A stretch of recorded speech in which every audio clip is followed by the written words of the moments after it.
Abusa comedian so a enya ye ka asem kese aba, eka aba fie. GoldBod o ma boka $214 million.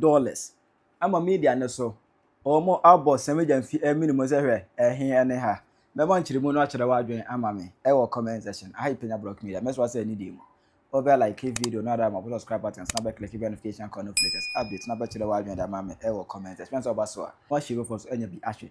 Na me rehye madofo enyansafo amodom ye. Me use me nyina Merry Christmas. Enkwase afo mo time o menyim mfiri mu. Me use mo nso no Merry Christmas. Afise say na me da so tia no mo. Na me say ma mo pressure. La obu ase afu. Hey, Penyah me ha you. Me ha you ba. Azo. Ma da ja hwe mo fanje bi wala de. Na lo tie. Say yeah. Let's go to the story.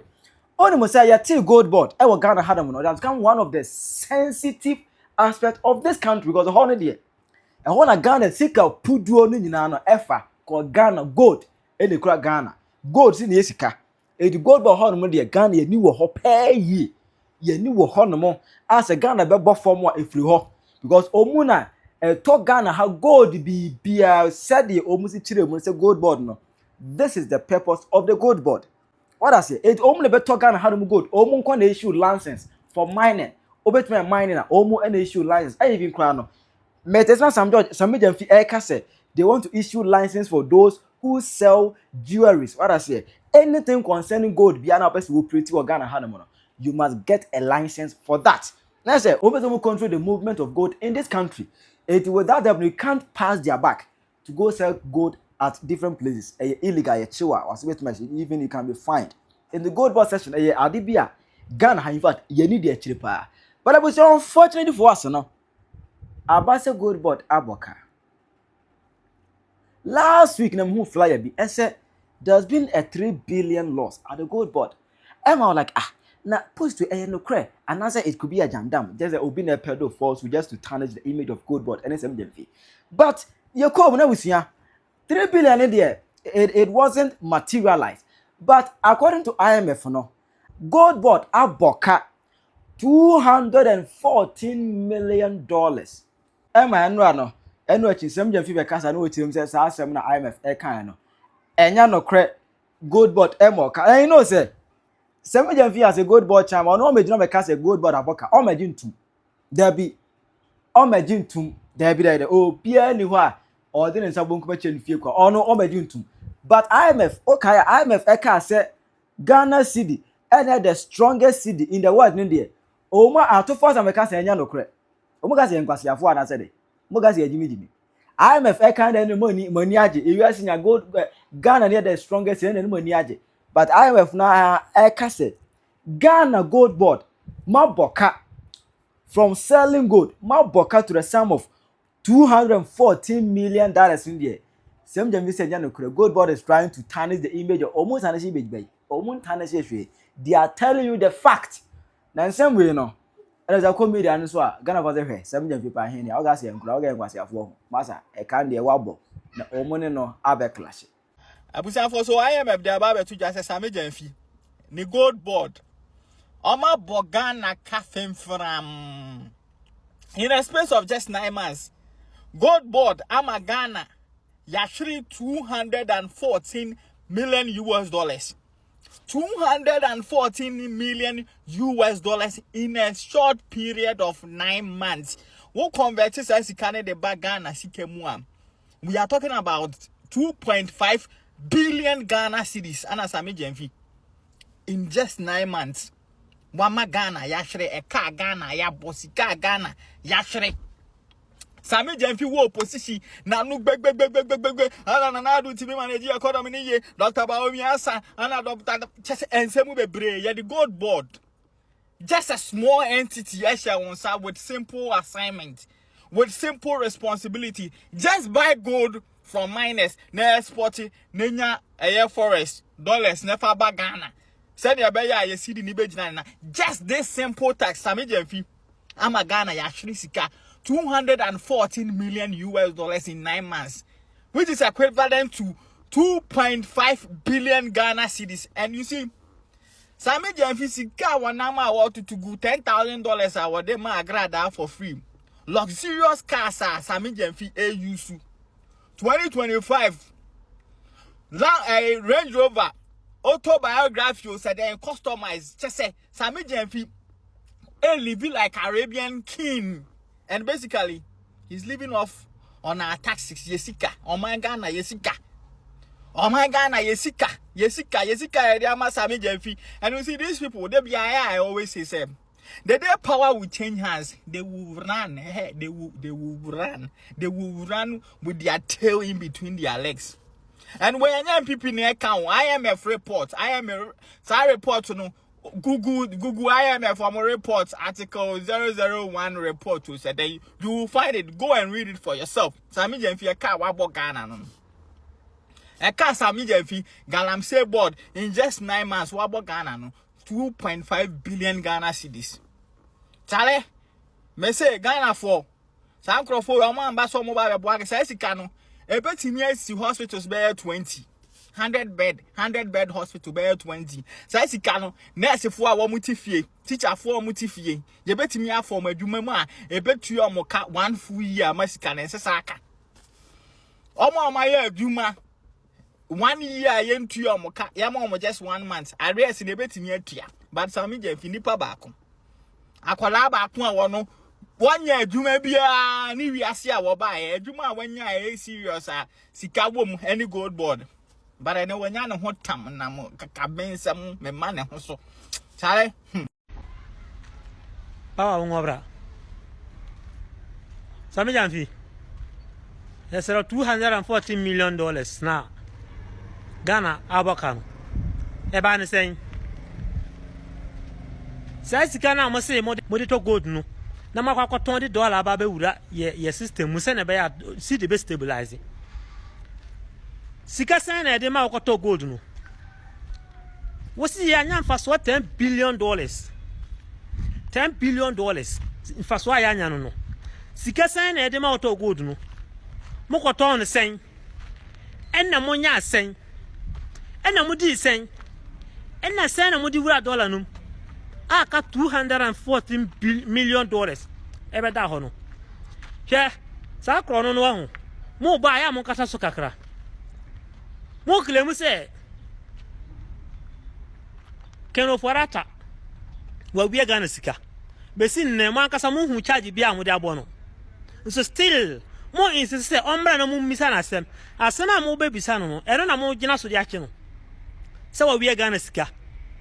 Nso mo hu biboni bia se sika se na wa wia besi nne mo nya kan che se sika Keno forata wia no se o de firi se na koye ana o yifiri ha still mo insist say omra na mo nkinutum na mo ntete no na mo intimidate no abra enne mo akasa mo wa hanom no na mo wia IMF aka che se GoldBod na mo say mo akwakoji gold reserve a Bank of Ghana eto na mo abeja from nsem di dia to so say GoldBod no e ka ba kire no $214 million mo so mo say manya mfaso $10 billion se say mo ne IMF wana ka no kure because you say the IMF ka no enu mo na ye no kure mo bokro no ma ho da ho dodo sa GoldBod we me am nim say e scam e na mo ba Ghana for because na Dr. Mahmoud Bawumia ma Bank of Ghana e na to gold no nti sa Bank of Ghana for to gold no gu ho no ma ye hia oil a anya afi na e kwakọ $1 de akọ sa gold na ebeyi na de akwakọ je oil no se na be ya dollar no e be stabilize nti mo ankasa na mo witness say na dollar na ase a e stabilize nti mo ba na mo say sa na tie dia mo de be ya opportunity na maka say mo bia adwuma GoldBod nti GoldBod no say yangi sa gold na Bank of Ghana to no na en fa ma Sammy Gyamfi nti say ye ma Sammy Gyamfi na ya to no din say GoldBod enye GoldBod bia gold for oil program no eno na ma da na ye GoldBod no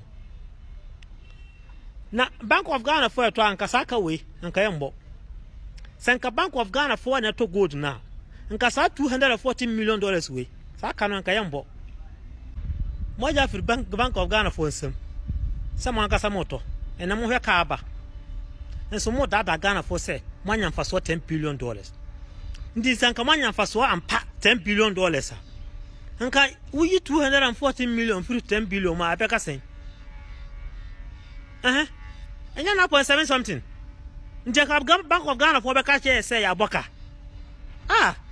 NDC ampa ya nka say enim say de besi no because wunti me fa dollar engu wo kamu na wunyi emfa nchiche na won kan che say won boka na e wachicha ma aba bonten no na agrada de o na e wachicha no kukuam no ye hu ye de wan kasa wayi a wudi ya de bi ana wudi dijuma ma ho no ye hu e no ndi $240 million de minim say ka de beba Ghana for ana wose ye ma ani da wose sa ban we say yan sa mo a baby a omode o ma ne ko no ye beti ani nu na e wa mna donko IMF reports our the buyer no about Ghana I dark as social media so you dead. Now NDC for so much MPP for farmers so MPP for say hwe oboa na why data na dey actually say tia so ya ntwema mo e dey na asie Ghana ne akwaje 3 billion loan na 3 billion loan no e wo say e ya abre ni abre bia ya de e ye say the oman Ghana enema si kwaso economy nim e de ma IMF for na omu access omu wi na loan no omo de mu parts abreye to matuatua to matua $2.8 billion na mai aka $200 million pe na omo reporter na anu ya eba o mehia eye Bank of Ghana Ministry of Finance eye October busunim echichichi data and information no makocho report about December na December report no na de ensembe bri ennam na dimu akwotene pa eye GoldBod for omo ka omo de abere omo Ghana IMF actually say GoldBod na nka hia omo a cow media brain a $214 million error de aba tesen komuni wan ke betumi CV sa sika ni nyina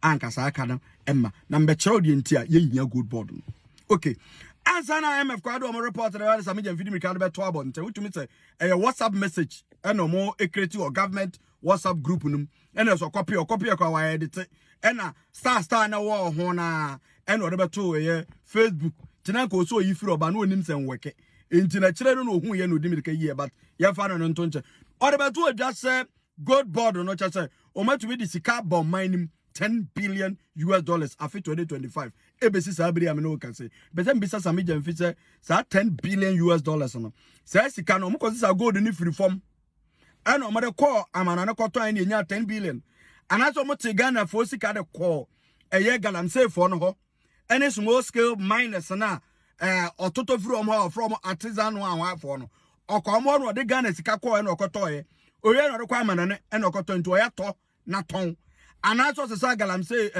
okosita gold no every form and or koto mbeza me kire Sammy Gyamfi say start $10 billion na wo ka no say sika no enye ni nyina na ye efri gold no mu ye de sika guram eni enya bi omye hu fa so e ba so efri say sa wo de 11 billion na koto gold in free small scale miners na wo ana akoto no 10 billion na wo boye ka 1 billion into omye hu sika dodo a odi wura mansa na wonya sa revenue aye 10 billion no de di kan me ka kire Sammy Gyamfi de to so mienu and say the cost of Sagalamsey for any small scale miners no more than what we see in economics in the free be externalities just say activity be a we be economic activity be a this so bonny e be chire no e also calculate our cost no nyina e ka private cost no ho into the cost of operation any one man nyina no also this abating cost sika enke betumi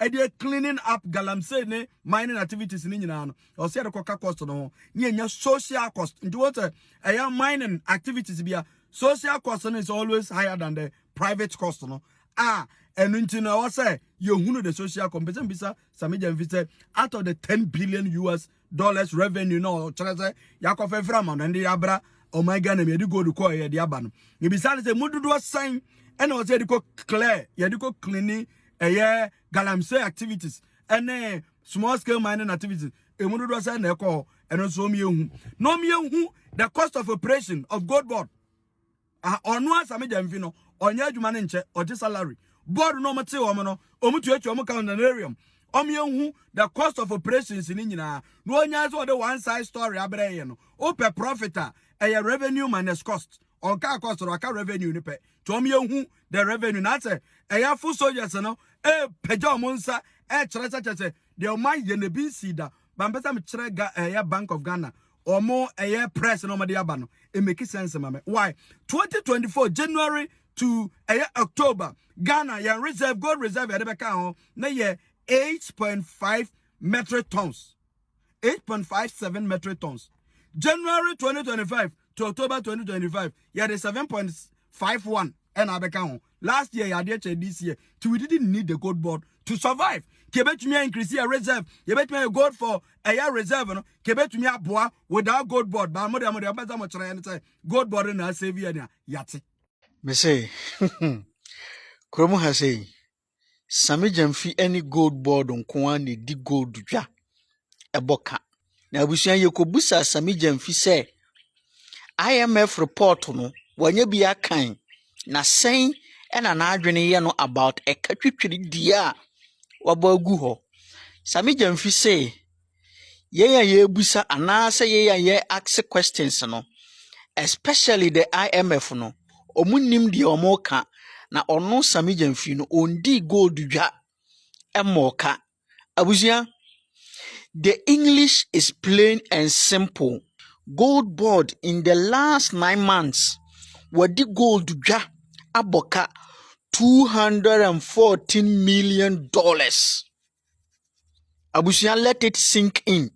$214 million. Na saakano they have found a crafty way a pushy saakano akwa Bank of Ghana. Eno nti se wokọ na se wokọ akwahwehwe GoldBod nkrata mu say GoldBod in the past year jumadi a wudi ye yenhwe your profit and your loss wa it will seem as if GoldBod is clean, but behind the scene and I say under the carpet no omu boka na saaka ni nyina abusua omu pushima Bank of Ghana. And until Bank of Ghana will be suffering. Bank of Ghana's financial position will be at risk. But now GoldBod there, they will be churning out data, false data. Eban is saying, and I mean a media. Me basic principles of profit and loss. No? I push that thing to somebody else. I push that losses to somebody else, but a bad profit there, then namafa, then I will be on all over the place making noise, Abusia, and someone IMF kind, you know. And someone IMF kind. This is what the minority have been saying since NDC better now by sui. Any since our multi GoldBod. A month, they are able to make losses of about $35 million. A month, they are able to make losses of about $35 million. Omoya, no mo pushia kwa Bank of Ghana. Abusia, sa wo pay details of those enkratano anyhow GoldBod has been costing Ghana. What do you say? My Joy Online, there is a very beautiful article on how GoldBod has been making losses based on their operation model. Go and read it. Now, when say NDC, they are killers of our economy. And Bank of Ghana, etini baby, or no dear, he's just making sure say our financial position as a country is catered for, but obitini baby and a boka gun account mususuro a bon account mususuro. Yeah, a quick one. GoldBod versus IMF. All you need to know, we are going to present the facts to you. Now, this is what IMF is saying. According to IMF report, they said Ghana, in just 9 months, we have lost $214 million due to the activities of Sammy Gyamfi and his GoldBod. Now, when you check this This is very sad. Although Sammy Gyamfi too, he has fought back, he has replied. I'll show you Sammy Gyamfi's response. But let's look at this. Isn't this funny? At the time when the reports indicate that gold price at the world market is now good, $4,400, that they say it has hit the highest record. Meanwhile, Sammy Gyamfi will come and tell us that we have exported this, we have exported that. So we're thinking that we are going to make huge profit. He will come and tell us that they are making a whole lot of gains to Mother Ghana, not knowing they are, in fact, they are throwing our money away. This came from IMF. It is an independent body. If you like, you can continue to go by the figures Sammy Gyamfi has been given and the NDC. Sammy Gyamfi just go and sit, enjoy or something. So we have made gains of this. Then the bloggers will take it. Oh, GoldBod is giving us profit. GoldBod are giving us $21 million. No wonder they are telling us that GoldBod is giving us profit. Yet the same government will tell us that there's no money to employ teachers and nurses. There's no money to pay allowances of teachers. This should tell you that indeed the report from IMF is genuine. Now, Sammy Gyamfi just fought back. Let's listen to what Sammy Gyamfi said. When you check up here, you can visit his page. Point 3. This is what Sammy Gyamfi said. The GoldBod is not aware of any loss of $240 million incurred by the Bank of Ghana under the Gold for Reserve program on account of GoldBod off-taker fees. So he fought back. He's a politician. The way they are grilling him on the internet, you don't expect Sammy Gyamfi to keep quiet, knowing very well that they have bought the media houses. So let me also come out and respond, so that my party supporters and my party communicators too get something to say. So because of that, this is what Sammy Gyamfi also wrote. You will see the NDC foot soldiers and they'll be busy pushing this, that yes, but as a Ghanaian and somebody who reason, IMF is an independent body. Sammy Gyamfi belongs to a political party and would like to keep his base very active. So it's either you believe Sammy Gyamfi or you believe the IMF. It's up to you.